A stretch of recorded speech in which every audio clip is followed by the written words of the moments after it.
Sahbihi wa mawalah. Bapak Ibu yang dirahmati Allah, alhamdulillah kita bisa bertemu lagi di masjid kita ini dalam rangka menjalankan ibadah sholat, dilanjutkan dengan majelis ilmu, dan kita kembali lagi ke topik pembahasan tentang akidah, wabil khusus tentang Dajjal. Kita sampai di bab atau di poin keadaan sebelum munculnya Dajjal, kalau nggak salah sampai sini.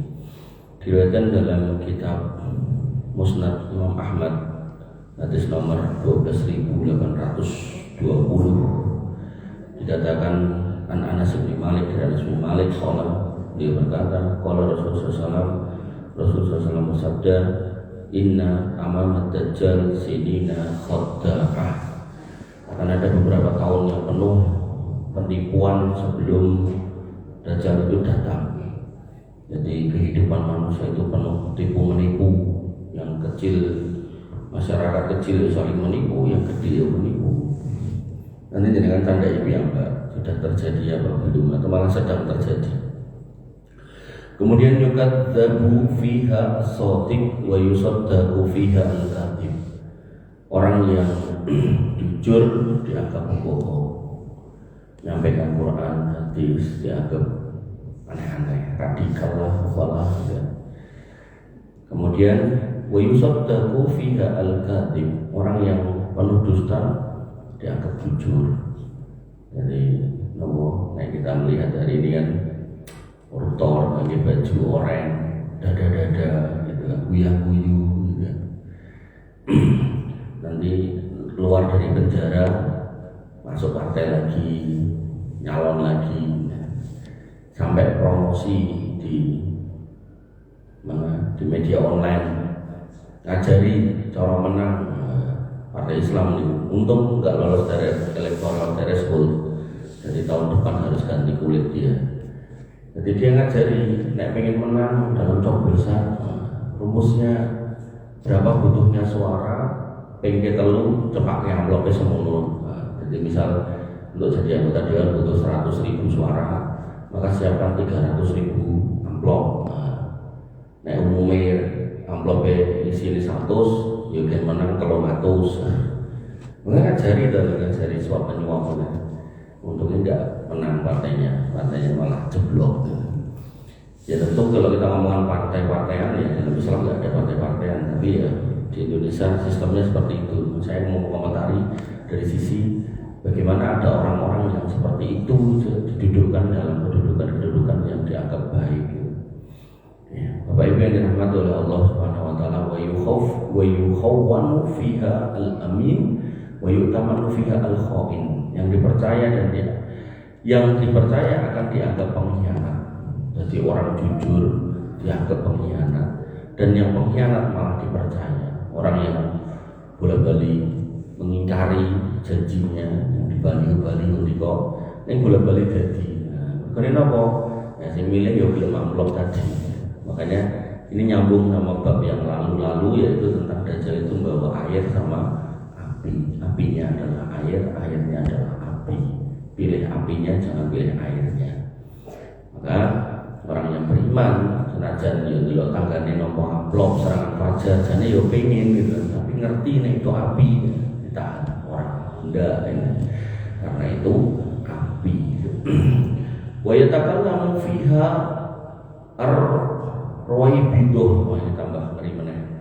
Dan pada masa itu ruwaibidah akan banyak berbicara. Ruwaibidah itu secara bahasa artinya orang yang enggak punya ilmu, rendah, tapi banyak ngomong sampai dia mengatakan jadi gini, orang itu biar dianggap punya ilmu, padahal enggak. Dia harus menyatakan atau mengatakan sesuatu yang orang lain itu seolah-olah enggak ngerti atau enggak bisa atau enggak tahu.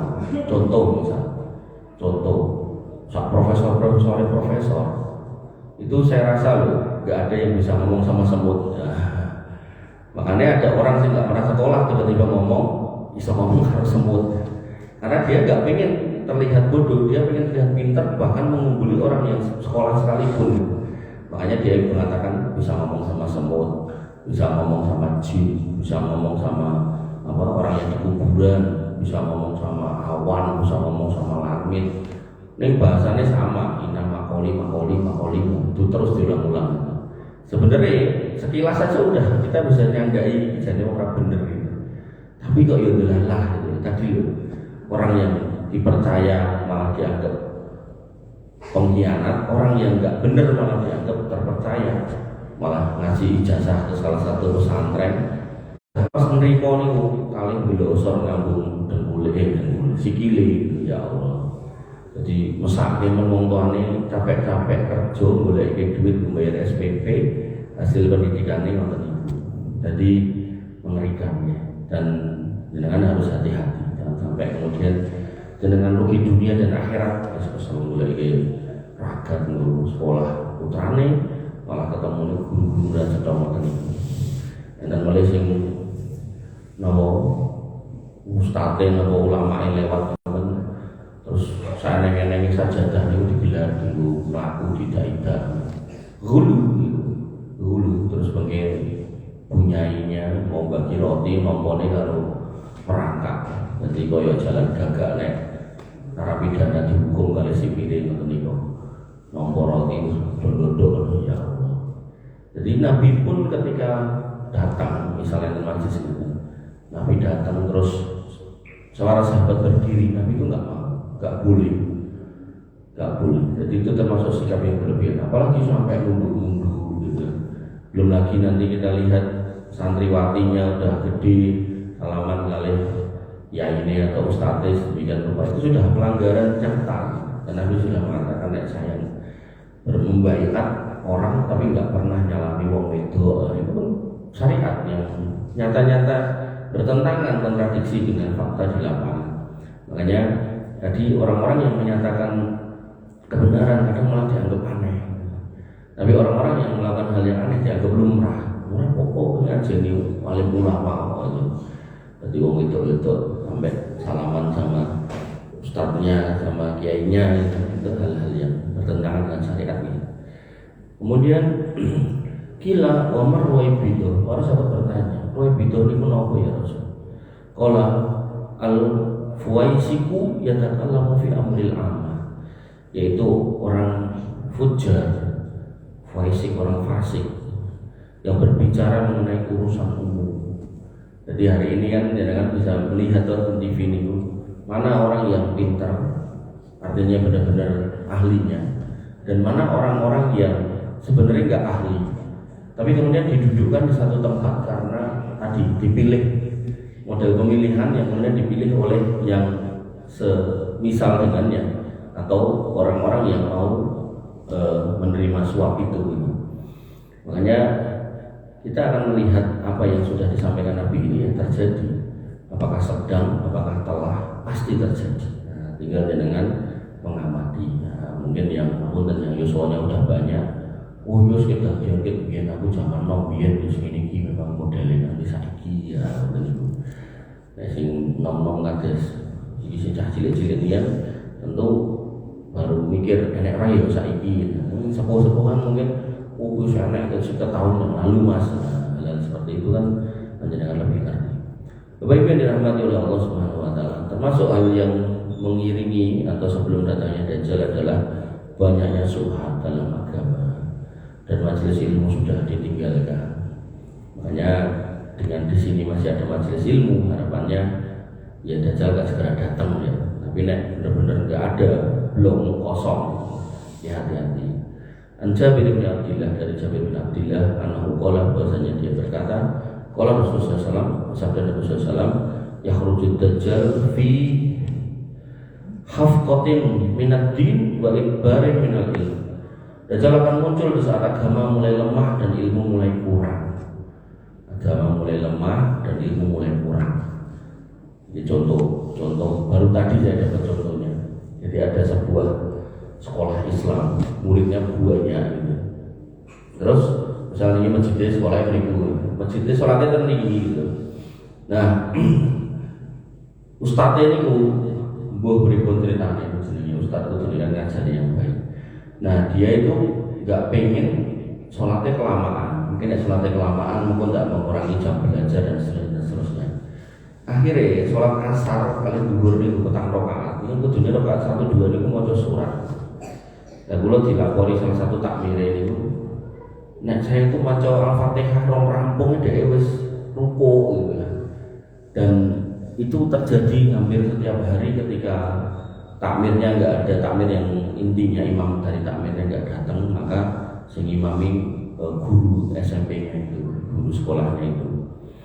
Terus saya cuma ngomong, wah miris yo, nah, karena ketika sekolah itu kita berharap anaknya soleh-solihah, tapi sholatnya sudah nggak bener, terus gimana? Makanya akhirnya dengan dapati orang-orang yang sholat taraweh 21 rakaat, tapi cuma 5-7 menit. Gitu. Sedangkan kita mungkin 11 rakaat, paling orang minimal kan 15 menit gitu kan. Ini lebih banyak, tapi lebih cepat gitu. Maka jelas dalam Islam itu sholat itu salah satu rukunnya tumaninah. Ya kalau nggak tumaninah ya nggak sah sholatnya. Nah, rangkaian dari sholat itu ketika disebut sholat khusyuk itu yang pertama ya tumaninah itu. Tumaninah itu apa? Gerakannya itu digerakkan sesuai dengan posisinya masing-masing. Jadi buatan cepet-cepet itu, buatan ngebut. Jadi nek rukuk sing pena tangannya dipegangkan dan lutut, punggungnya rata. Nek sujud nggih ngoten 7 anggota badan itu dari mulai dahi, hidung, tangan 2, dengkul, lutut, kemudian jari kaki semua nemplek semua. Baru kemudian dibaca bacaannya, dan bacaannya dibaca juga enggak boleh napa istilahnya ngebut gitu.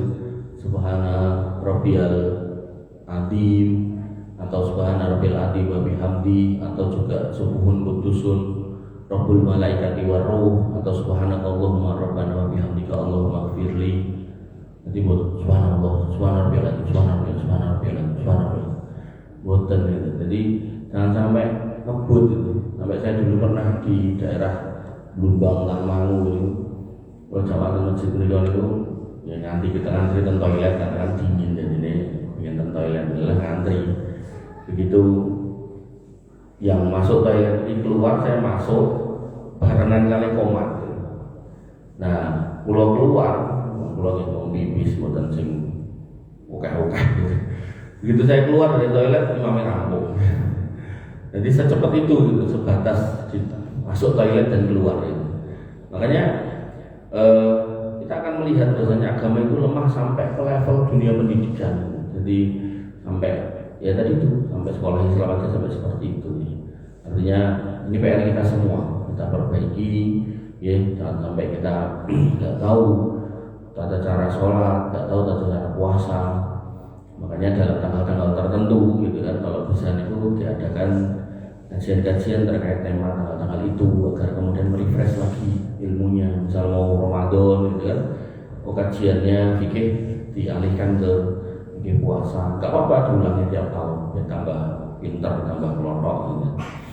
Dan ilmu agama mulai kurang, termasuk saking kurangnya sampai urusan akidah yang kemarin kita bahas, mengucapkan selamat hari raya agama lain gitu kan, itu bukan masuk dalam wilayah muamalah, itu sudah masuk wilayah akidah. Sedangkan dalam muamalah kita disuruh bantu mereka, disuruh nolongi mereka, disuruh nengoki mereka kalau sakit, kalau dagang ya larisi ora apa-apa gitu kan, kalau mereka butuh kerjaan kita bekerjakan juga nggak apa-apa gitu kan. Maka banyak hal yang bisa kita lakukan, tapi untuk urusan yang itu, nah, itu bukan bukan muamalah, tapi itu akidah. Kemudian falahu arba'una lailatan yasihuha fil ardh, dan dia akan berada di bumi selama 40 hari. Dia akan berkeliling di seluruh bumi. Jadi kalau bahasa di sini kita nggak tahu nanti faktanya seperti apa, tapi kita terima sebagai sebuah dalil bahwasanya Dajjal itu akan menginjakkan kakinya di seluruh penjuru dunia. Caranya gimana? Wallahu a'lam, saya nggak tahu. Al-yawmu minha kasana, satu harinya itu seperti setahun. Itu seperti setahun. Wal yawmu minha kasyahr, sehari berikutnya seperti sebulan. Wal yawmu minha kal jum'ah. Summa sa'iru ayyami ka ayyamikum hadza, sisanya 37 harinya itu seperti hari-hari kita. Berarti 1 tahun, 1 bulan, 1 minggu, 37 hari. Totalnya berapa hari Mas Yahya? Kalkulatormu kok no? Anu awang ya apa 1 tahun, 1 bulan, 1 minggu, 37 hari. Piro iki? Kalkulatormu kok no pena? Ranggo, sing gowo sapa? Kowe. Yo, itu kan 1 tahun 365 tambah 30 tambah 7 tambah 37. Piye kan nom? 365 tambah 30 tambah 7 tambah 37. Temune piro? 439 dibagi 365 ketemune piro?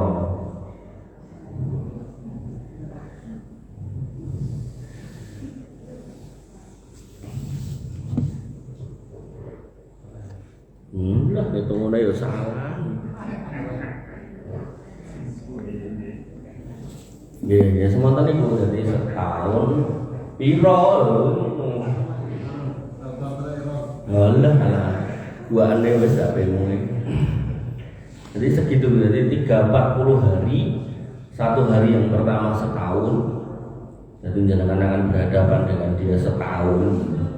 Ini jangan berharap ketemu, karena di pertemuan-pertemuan yang lalu kan Nabi sudah mengatakan agama seseorang itu nggak akan terlalu banyak berfungsi ketika ketemu sama Dajjal, kecuali dia benar-benar punya iman yang kuat ya.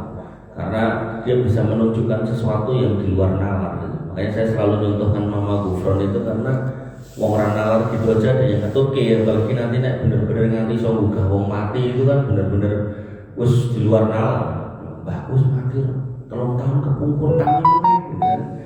Atau mungkin ngapunten Mbah karena itu begitu gitu.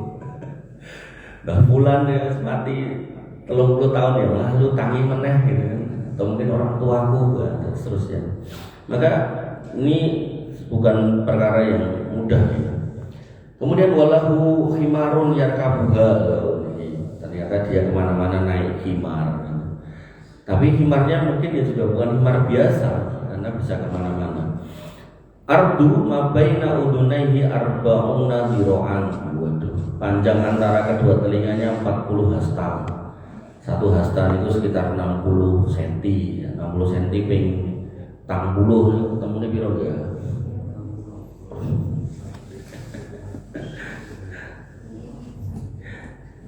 24 meter ombo ya kan. Kulo mboten bayangke. 2400 apa? Senti itu, yang dari 24 meter itu. Fayaqulu linnas, dan dia akan berkata pada manusia, ana rabbukum, aku Tuhanmu, aku Rabbmu.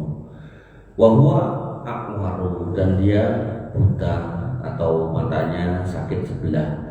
Wa inna rabbakum laisa bi'aqwar, tapi Allah Rabbmu tidak buta sebelah. Di sini ciri yang paling simpel. Ning ya tadi itu, ketika tiba-tiba dan ada orang yang rantai dia tiba-tiba jalur dia di KI gitu, itu langsung ketutup. Makanya benar-benar iman yang harus diajukan. Tidak bisa kemudian semata-mata merasa sanggup, perasaan tok gitu, tapi benar-benar harus iman. Dan ini tipis banget. Contoh hari ini kan kita dapat itu, ada orang datang ke dukun jaluk sugih, padahal dukune marah itu loh. Kudune di logika ketika datang loh, omahe kok reot gitu kan. Iki kok koyo ngene mosok aku jaluk sugih rene ya mungkin. Tapi kok enek wong iso. Nah itu loh. Berarti memang dia dibikin punya sesuatu oleh syaitan, padahal sebenarnya Allah kasih napa istilahnya tinggalan yang bisa kita pandang. Lho kok pirono dhewe rasa nyugi awake. Sama halnya Dajjal diberi kelebihan macam-macam, bisa menyembuhkan orang sakit, orang buta, orang kusta, menghidupkan orang mati, mendatangkan hujan. Tapi mareknya matanya sendiri aja nggak bisa gitu. Maka disitulah pentingnya iman gitu, karena ya nanti dibandingnya sama harta harus repot melih. Makanya ada orang yang kemudian ngomong, coba Abu Janda, dia ngomong Amerika kobongan ngomongnya adab, Saudi banjir adab orang yo gitu. Ini orang nggak paham. Yang namanya harta sama-sama harta dipegang orang kafir itu namanya istidrak. Begitu dipegang orang beriman itu namanya nikmat. Cobaan ketika itu jadi kepada orang kafir, terjadi sama orang kafir, itu namanya adab. Ya cara pepeling naik kelingan ya sadar itu. Tapi kalau itu kena kepada orang beriman kayak tsunami Aceh dan seterusnya, insya Allah itu bagian dari rahmat Allah sehingga menyebabkan mereka banyak yang masuk surga tanpa hisab tanpa adab. Kenapa? Karena mati syahid. Orang yang tenggelam itu mati syahid. Makanya yang harus kita pahami cara melihatnya itu seperti itu. Kecuali kita berani mengatakan, menyaksikan di sana orang bermaksiat begini, nah monggo. Kalau mau dikatakan adab. Tapi kalau kita nggak ngerti, ya kita jangan menghubungi sesuatu yang nggak ngerti gitu. Kita lihat di luarnya aja, secara umum mereka orang Islam, orang beriman, gitu kan, orang sholat, gitu kan. Bahkan ada masjid Baitur Rahman yang sedemikian gede, gitu kan. Bahkan orang-orang Malaysia itu kalau kangen ke Madinah yang ada payungnya itu, mereka itu kalau Ramadan ke sana ke Baitur Rahman. Saya yang cerita ada teman orang Aceh. Jadi hotel-hotel kiri kanan ini tidak Ramadan itu kebak Malaysia. Jadi naik kangen dan mereka ke Madinah. Orang Aceh mereka mungkin katuan atau di Depokean yang Aceh. Jadi taruh dan mereka karena mungkin payungnya buka itu. Nah, maka baik-baik dan rahmatullah Allah Subhanahu Wa Taala. Maka ini ciri yang menjadi tanda salah kalau ngikuti dia. Tapi ya memang kalau nggak mau jadi pengikutnya, kudu siap rekoso, gitu. Kudu siap susah, kudu siap ruwet uripe, dalam artian mungkin dia orang dede, orang nikmat, mungkin kekurangan pangan, mungkin macam-macam gitu kan. Dan itulah cobaan orang beriman. Baik-baik dan Allah Subhanahu Wa Taala. Maktubun baina ainaihi kafirun kafara. Tertulis di antara kedua matanya. Jadi ini mata dua di antara, berarti teman ini menunjukkan jidatnya niku ombo. Teman ini tertulis. Dan hari ini jenengan sudah banyak melihat cah nom-nom do ditato raini, kan? Maka sebagian cah nom itu tato teng mriki, tato tulisan Arab, tato tulisan Cina. Kadang dhewe ora ngerti bacane apa gitu. Makanya nanti dikatakan di sini bahwasanya wahajatun yaqra'uhu kullu mu'minin katibun wa ghairu katibin. Tulisan itu dapat dibaca oleh orang beriman tok, baik yang bisa nulis maupun yang tidak bisa nulis. Artinya orang yang nggak beriman tidak bisa baca, justru dia akan melihat kok keren ya. Makanya di agama tertentu kan ada tanda-tanda yang ditaruh di sini toh, tulisan entah logo, entah apa, entah gambar lambang-lambang tertentu. Itu wis OTW ke sana. OTW koyo semacam nopo nggih. Semacam menyongsong kedatangan yang bersangkutan itu. Nah, orang beriman nanti akan ngerti loh, tulisannya ini. Padahal mungkin orang beriman tidak bisa baca, apalagi bisa baca. Kok enak huruf kaf, kemudian fa, kemudian ro. Jadi si fulan sing ra cetowi gitu kan. Itu orang beriman bisa baca, tapi kalau nggak beriman ya nggak bisa baca. Apalagi orang orang kafir kan, tambah nggak bisa baca lagi. Kebaikan dan rahmatullah Allah Subhanahu Wa Taala. Kemudian yaridukul lamain wa manhalin illal Madinah wal Makkah. Dajjal akan mengunjungi semua tempat air dan sumber air kecuali Madinah dan Makkah. Jadi semua didatangkan. Nanti dalam riwayat yang lain, kayaknya pernah saya baca di sini, ketika datang ke tempat air itu, kemudian manusia ambil air di situ, manusianya tidak mau beriman sama Dajjal, ditinggal pergi, tempat itu kering. Berarti iman itu gak selalu sinkron dengan nikmat yang banyak gitu loh. Begitu pula sebaliknya ketika mendatangi tempat yang kering, kampung situ mau beriman sama Dajjal, menganggap dia Tuhannya, maka begitu dia tinggal, airnya melimpah, pertaniannya subur. Maka sekali lagi iman itu gak selalu sinkron dengan jumlah banyaknya harta dan seterusnya. Nah kemudian harramahumullahu alaihi wa qamatil malaikatu bi abwabiha. Jadi Dajjal enggak bisa masuk ke Mekah Madinah. Kenapa? Karena Allah haramkan dua kota itu untuk dimasuki. Dan parahnya para malaikat akan menjaga pintu-pintu kota tersebut. Jadi di sini dibahasakan pintu, nanti dalam riwayat yang lain itu lorong-lorong. Jadi ada gunung, ada jalan. Nah itu ada malaikatnya. Nah jalan itu kadang mutari gunung. Akhirnya sebagian gunung sekarang itu dibolong lorong. Jadi zaman dulu nggak ada lorong, sekarang ada lorong, sehingga di lorong itu pun akan ada malaikat yang ngenteni, gitu kan. Dan ngenteninya membawa pedang dalam riwayat yang lain. Jadi Dajjal begitu lihat, wah ini itu lawanku, mundur dia. Jadi Dajjal diberikan kelebihan berikutnya, yaitu bisa ningali malaikat yang jaga pintu-pintu ke Madinah. Jadi dengan ke Madinah mungkin nggak akan lihat, wah jalannya mau kosong mentok. Tapi begitu Dajjal, kok ada malaikatnya. Bapak Ibu yang dirahmati oleh Allah Subhanahu Wa Taala. Kemudian yari dukul lamain, kemudian berikutnya wa ma'ahu jibalun min khubs. Dan bersama Dajjal ada gunung-gunung roti, jadi makanan itu melimpah. Coro ngancani Dajjal itu nggak warak gitu. Wa nasu fi jahdi illa man tabi'ahu, dan manusia berada dalam kesulitan kecuali bagi mereka yang mengikutinya. Dan ini bukan berarti kemudian nurut aku menu DE boten. Nanti dalam riwayat yang lain, orang beriman itu saking nggak duwe sing dipangan, dia memakan atau memenuhi perutnya dengan tahlil, takbir, tasbih, tahmid gitu. Jadi dikir sing kenceng. Cara ibaratnya wis kan sing dipangan tak dikir, cara pas dikir dicabut nyawa kula kali Gusti Allah harus mati syahid ngoten mawon.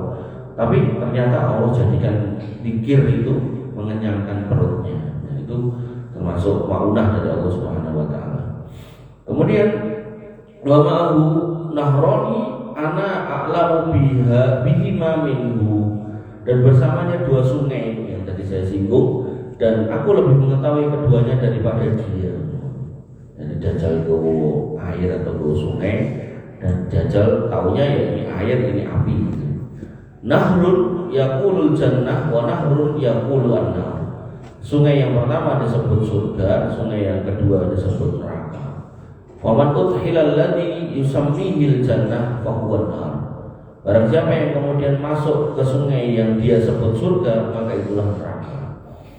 Kene memang aku kabeh nek nglakuke tak cemplung ke surgaku misal itu. Nah, begitu ngikuti nyemplung ke surganya Dajjal itu, nah, jadilah itu neraka nanti di akhirat. Wa man adkhala alladhi yusammihi an-nar fa huwa al-jannah. Dan barang siapa yang kemudian dimasukkan ke dalam sungai yang dia sebut sebagai neraka, maka dia akan masuk surga. Qala, kemudian dikatakan wa yab'atsullahu ma'ahu syayatina tukallimun nas.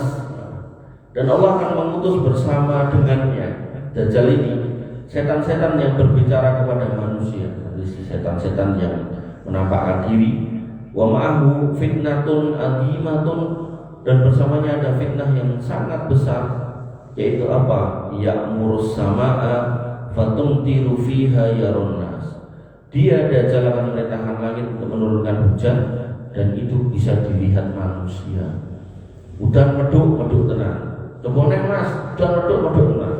Tapi nek yang jenengan lihat sebagai pawang udan niku satu bejat.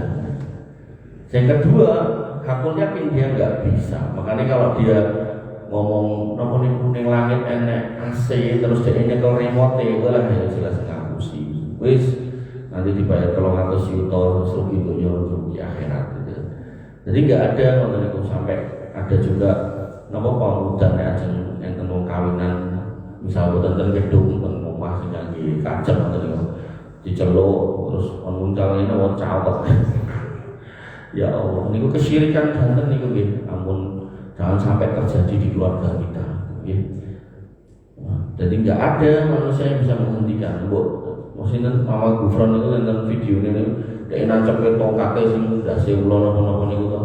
Niku mandi enak ngene udan bledek udan terus itu. Untung ora bisa bledek gitu.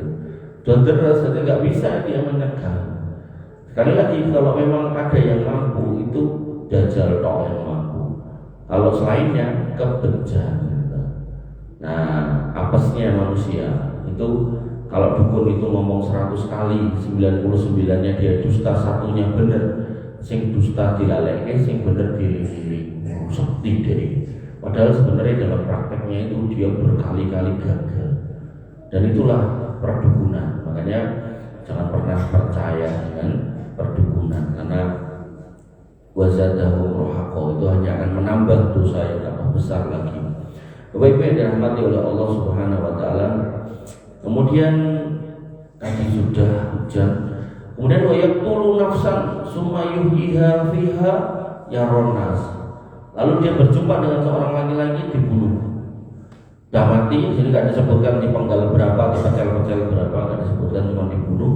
Kemudian dihidupkan kembali di depan mata manusia. Benar-benar mati dan dihidupkan benar-benar hidup. La yusallatu ala ghairiha minan nas. Dia tidak dapat melakukan hal yang sama pada orang lain selain orang itu.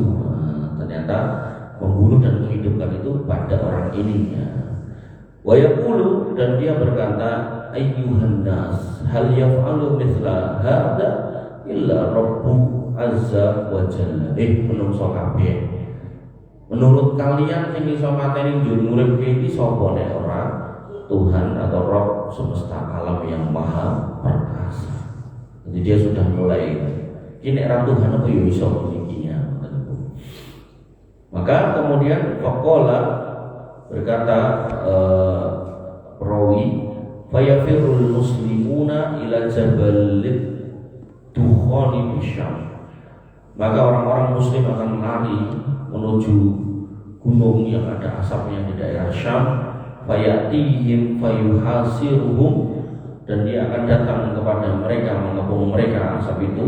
Fayastaddu hisaruhum wa yujhiduhum jahdan sadidan, dan pengepungan akan semakin berat bagi mereka dan sangat menyulitkan. Dikepung sama asap, dikepung sama pasukannya Dajjal. Begitu sudah terdesak, summa yanzilu Isa ibn Maryam fayunadi minas sahar.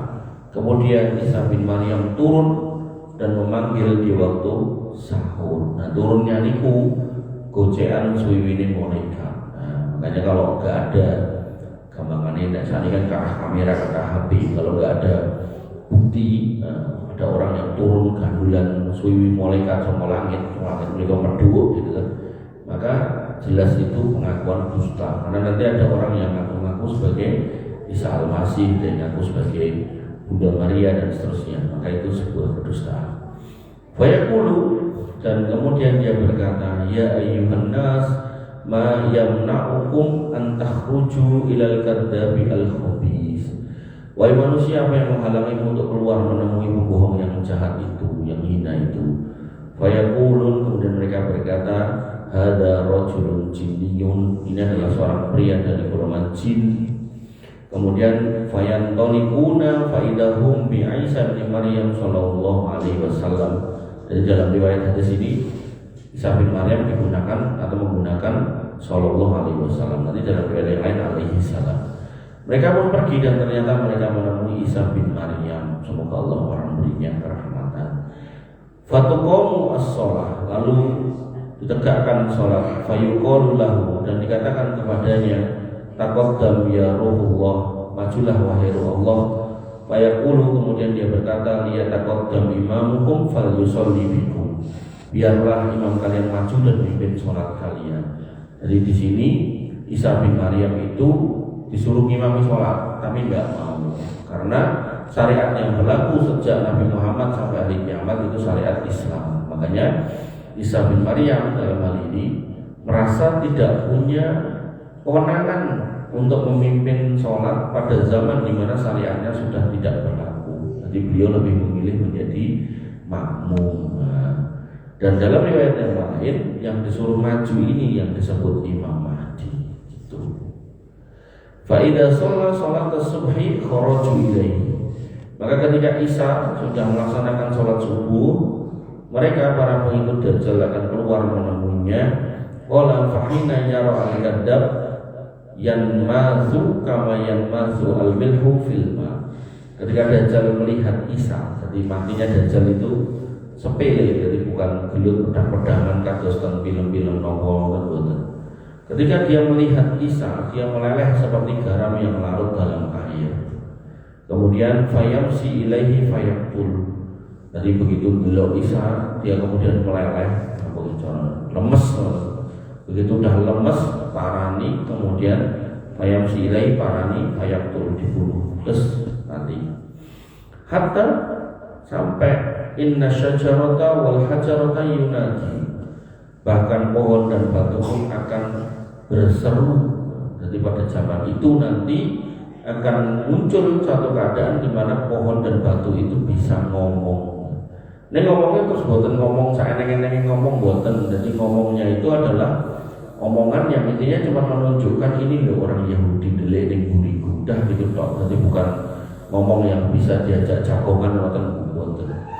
Nah, apa kata si pohon itu? Ya ruhullah, wahai ruh Allah, ada Yahudiyun. Ini loh orang-orang Yahudi yang sembunyi. Nanti dalam riwayat yang lain, wahai orang-orang mukmin, orang-orang beriman, ini orang Yahudi di belakangku. Faktulu, bunuhlah. Nah, sebelum kita lihat kejadian hari ini, kekejaman Israel pada bangsa Palestina, tentu kita kalau baca ayat, baca hadis kayak gini loh, Islam kon mateni wong Yahudi kabeh. Nah, maka ketika dengan melihat hari ini, kita akan paham ternyata kenapa Allah Subhanahu wa taala mengadili mereka di akhir zaman dengan cara seperti itu. Ya kelakuannya mau ya, kelakuan itu kelakuan yang memang harus dijatuhkan vonis sekeras itu gitu. Makanya dalam sejarah sejarah Isa Al-Masih ketika dilakukan proses penyaliban itu kan yang memfitnah kepada orang Romawi itu adalah orang Yahudi. Begitu pula Nabi Muhammad SAW itu meninggal, itu salah satu sebabnya ya sakit. Nah sakitnya sebabnya diracun, ya sing racun orang Yahudi. Jadi memang ya seperti itu modelnya. Dan memang nabi-nabi Yahudi juga banyak yang dibunuh, banyak yang dipenggal, bahkan ada yang digergaji. Jadi kalau nabi ini salah ngomong, gampangannya ngasih tahu atau neramai kok rame nak kayak wis cegat pateni. Jadi dia berharap itu yang datang itu orang sing nyenengke coro nopo saat ini coro ustadz sing iso stand up comedy. Jadi orang sing marai anyel ning marai guyu terus gitu. Jadi enggak menyampaikan ayat iki haram halal haram udah gitu. Wis pengen ngomong yo gojekan ngomong ini ngomong kuwi seperti gayeng gitu loh. Bapak Ibu yang dirahmati oleh Allah Subhanahu wa taala, fala yatruku mimman kana yatba'uhu ahadan illa qatalahu, dan dia tidak akan meninggalkan seorang pun dari pengikutnya kecuali dia akan membunuhnya. Pengikut Dajjal maksudnya. Bapak Ibu yang dirahmati oleh Allah Subhanahu wa taala, kemudian dalam riwayat yang lain pada Musnad Imam Ahmad lagi pada hadis nomor 6586 disebutkan bahwasanya yang namanya Dajjal itu akan muncul pada waktu duha. Disebutkan sebentar kata-katanya mana? Sampai itu Rasulullah Shallallahu Alaihi Wasallam yang dulu, aku mendengar Nabi SAW bersabda, Inna awalal ayati khurujan tulu syamsi min maghribiha wa khurujat dabah duhan. Maka termasuk tanda pertama kali hari kiamat adalah terbitnya matahari dari barat. Jadi kalau matahari ini pun judul lagi kulon, bukan kenyetan, berarti itu sudah tanda kiamat besar. Nanti dalam hadis yang lain tentang pertobatan, tobat itu sudah tidak bisa kalau kemudian matahari terbit dari barat. Jadi misal dan biayai dino-dino atau sholat, begitu tani kurang sholat subuh, delok matahari terbit kok kulon, langsung melayu ning masjid tobat. Ya Allah, ampunilah dosa-dosa saya, kalau tobat ini udah nggak bisa. Makanya yang namanya matahari terbit itu kan kita nggak pernah menduga tuh. Maksudnya kita hampir-hampir kita kan nggak pernah menteni gitu loh. Jarang kalau jangan kecuali saya munggah gunung ya. Maksudnya jarang di antara kita itu sih. Aku pokoknya orang Arab ngomong-ngomong nek urung nemoni matahari jedul alon-alon nganti utuh lagi aku kerja nopo ning pasar kan jarang kok. Makanya orang-orang yang gak terbiasa beribadah secara rutin nanti akan terkaget. Begitu matahari judul kulon udah gak bisa. Makanya jangan dicegati. Niku sami kados niku lho apa namanya? Lailatul Qadar. Lailatul Qadar memang dikatakan 10 malam terakhir, dikatakan lagi malam ganjil, banyakannya di 27 gitu. Saya mau didekati 27 karena nggak mesti 27, sosok 25, sosok 23, sosok 29 gitu. Memang benar sering-seringnya 27 gitu. Makanya ini jangan dicegati. Yang paling aman pun ya orang yang istiqomah beribadah terus dari awal sampai akhir gitu. Dan nanti begitu 10 malam terakhir ngegas kebut gitu. Makanya Masjidil Haram niku kalau 10 malam terakhir niku mboten mung ganjil tok sing genep juga. Niku orang-orang dari gunung-gunung niku medhuk dari kota luar kota niku masuk. Jadi udah kayak apa pengungsi di Palestina niku. Jadi jalan-jalan kampung niku kebak wong mlaku menuju Masjidil Haram yang di gunung-gunung yang medhuk. Jadi umpami dengan mereka pas Ramadan niku cara 10 malam terakhir dengan pedale barat dan maghrib ora sekakumanan gon mesti entuk ini jualan aduh tapi nek jenengan ajeng nyedak sampai ke dalam gitu barasa minimal itu barasa nek bar dhuwur kena entuk bar salat dhuwur mboten ten pundi-pundi ten mriku insyaallah dapat soft terbaik. Nah, maka cirinya yang pertama matahari terbit dari barat dan keluarnya binatang dari dalam perut pada waktu duha.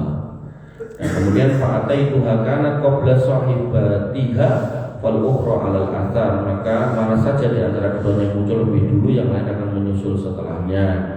Kemudian dalam riwayat lain kemudian disebutkan wa kana yaqra'ul kutub wa adunu ulaha khurujatul syamsi min maghribiha.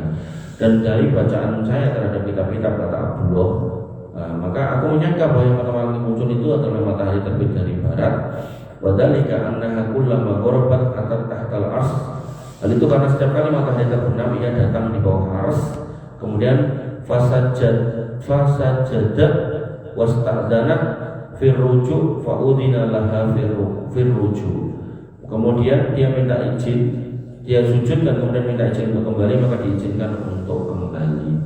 Dan kemudian dalam riwayat lain disebutkan Dajjal juga akan keluar pada waktu duha. Benar, dan ketemu. Judulnya pun masuk dan itu.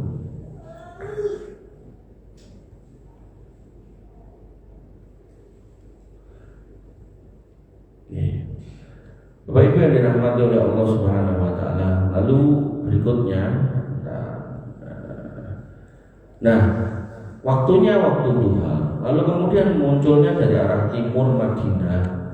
Nabi SAW bersabda, ala innahu fil bahri syams au bahril yaman la bal min kibalil masyriq ma huwa min kibalil masyriq ma huwa min kibalil masyriq ma huwa min kibalil masyriq. Tidak, Dajjal itu ada di laut Syam atau di laut Yaman, tidak, tapi dia ada di arah timur. Jadi mau laut mana aja selama itu di timur Madinah, maka dia akan muncul dari arah sana. Dan kemudian ketika dia sudah muncul dari arah timur Madinah, dia menuju Madinah, tapi dia berhenti di daerah namanya Khuza dan Karman. Disebutkan dalam riwayat Musnad Imam Ahmad hadis nomor 8099 an Abi Salamah dari Abu Salamah, an Abi Hurairah dari Abu Hurairah, qala, dia berkata sampai itu Rasulullah SAW yaqulu, kemudian Nabi SAW bersabda, la yanzilanna Dajjal Khuza wa Karman. Dajjal akan turun di daerah Khuz dan Karman fi sab'ina alfan, dengan 70.000 orang, wujuhum kal majjan al mutraqah, yang wajah mereka seperti perisai yang dilapisi. Jadi apa istilahnya? Irungnya itu kecil gitu loh. Jadi itu kayak orang-orang Mongol gitu. Jadi di inguk wonten irungnya nil sing kecil gitu. Dan kemudian disebutkan Khuzan wa Karman itu di mana? Dan saya coba nyari. Khuzan itu terletak di timur laut Kaspia atau di daerah Persia. Khuzan merupakan daerah yang subur dan dikenal dengan kekayaan alam dan makmur. Jadi Iran itu berbatasan dengan beberapa daerah kayak Uzbekistan, Turkmenistan yang warganya itu wonten iku, jadi hidupnya enggak mancung, jadi rodok pesek. Kemudian Karman adalah daerah yang terletak di timur Iran, juga dikenal sebagai daerah subur dengan tanah yang banyak untuk pertanian. Terletak di tenggara Iran yang merupakan tempat yang penting dalam sejarah Persia. Bapak Ibu yang dirahmati oleh Allah Subhanahu Wa Taala, di sini dikatakan bahwasanya dia akan ditemani dengan 70.000 orang. Nah, Nanti dalam riwayat lain 70.000 orang itu orang Yahudi. Dan orang Yahudi ini di Iran sana, walaupun Iran kita emang orang Yahudi, tapi di Iran itu orang Yahudi itu tinggalannya pada zaman Babilonia dulu. Jadi Babilonia dulu pernah dibawa orang Yahudi ke situ, kemudian balik lagi ke Palestina sebagiannya, lalu kemudian tertinggal sedikit di situ beranak pinak sampai hari ini. Bahkan saking banyaknya anggota Dewan Iran itu juga ada yang dari perwakilan orang Yahudi. Jadi secara politik global kita kok memerangi orang Yahudi, tapi sebenarnya ajarannya mirip-mirip dengan bangsa Yahudi. Makanya nanti mereka sama-sama menunggu, yang satu menunggu Imam Mahdi Al-Muntadhir, yang satu menunggu Mesiasnya, apa ya istilahnya, Mesias di sang juru selamatnya. Nah nanti jedulnya itu harus bentuk manusia dan harus punya kemampuan kayak Tuhan, itu yang mereka mau. Makanya nanti mereka semua orang Yahudi dan orang-orang Persia ini akan mengikuti intili yang namanya Dajjal. Lebih khusus orang Yahudi ada 70.000. Wabillahi perkataan demikian, ingkang saged kula aturaken kirang langkung